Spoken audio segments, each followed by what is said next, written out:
Sitaram.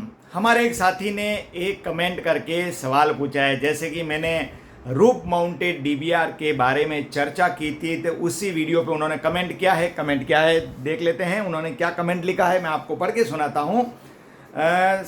RF resistance अगर लोको के रूप में नहीं है तो, क्योंकि मैंने वीडियो में बताया था कि रूप माउंटेड में तो रूप पे लगे होते हैं और रूप माउंटेड नहीं है तो वहाँ नहीं होते हैं। तो ये बोल रहे हैं, तो अगर लोको के रूप में नहीं है तो फिर कहाँ लगे मिलेंगे और एमवीआरएफ कहाँ लगा रहता है।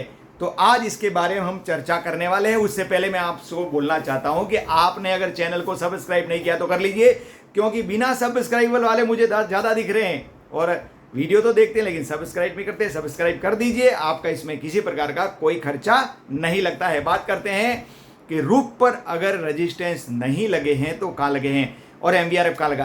तो एमवीआरएफ लगा हुआ है HT1 के कंपार्टमेंट के पास में, या यूं कह सकते हैं कि HT1 में लगा हुआ है तो भी चलेगा। और एक बहुत बड़ा वर्टिकल ब्लोवर है, तो वो देखने से पता चल जाता है। अगर HT1 के पास आप जाएंगे जहाँ पे MPH वगैरह लगा हुआ, वहीं पे लगा होता है। और ये रजिस्टेंस अगर रूप पर नहीं है तो फिर कहाँ लगे होते हैं। तो जो एमवीआरएफ ब्लोवर है उस बॉक्स के अंदर ही नीचे ब्लोअर रहता है और उसके ऊपर रजिस्टेंस लगे होते हैं। तो एमवीआरएफ ब्लोअर जब चालू होता है तो हवा के द्वारा उन रजिस्टेंसों को ठंडा करता है। वो रजिस्टेंस गर्म क्यों होते हैं? क्योंकि जब हम डीबीआर लगाते हैं तो डीबीआर लगाते समय जो बिजली उत्पन्न होती है वो बिजली हम उन रजिस्टेंस को दे देते हैं, जिससे रजिस्टेंस गर्म हो जाते हैं। उनको ठंडा करना बहुत ज़रूरी है, तो इस एमवीआरएफ के द्वारा उनको ठंडा किया जाता है।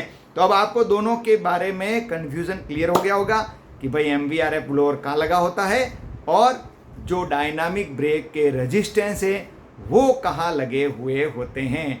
धन्यवाद।